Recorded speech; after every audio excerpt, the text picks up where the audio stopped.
మీ paper ఎలా ఉంది? Paper 1 తో పోలిస్తే పేపర్ 2 కఠినంగా అనిపించింది కానీ ఓకే. పేపర్ 2 కఠినంగా. అవును. Paper 2 physics, chemistry, maths. ఏది? భౌతిక శాస్త్రం, ఫిజిక్స్ కఠినంగా అనిపించిందా? అవు సరే. మరి పేపర్ 1 లో కూడా ఫిజిక్స్ నే కఠినంగా అనిపించింది. ఫిజిక్స్ కఠినంగా అనిపించిందా? 1 లో ఎన్ని ప్రశ్నలు సిద్ధం చేశారు?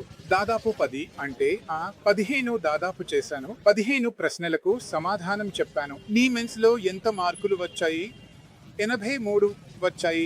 చాలా బాగుంది. బెస్ట్ కదా. ఇప్పుడు నేను డ్రాప్ ఇయర్ తీసుకున్నాను. వచ్చే సంవత్సరం మళ్ళీ రాయాలి. డ్రాప్ ఇయర్ తీసుకున్నావా? అవును. సరే, నువ్వు అర్థం చేసుకుని ఆ విధంగా రాస్తున్నావు. అవును, కొంచెం అర్థం అవుతుందనుకుంటా. జనరల్ గా చూడటానికి చేశాను. ఎందుకంటే మేము ఎలాంటి కోచింగ్ తీసుకోలేదు. మా ఆన్లైన్ కోర్స్ తీసుకోవాలి. 2000 రూపాయలది.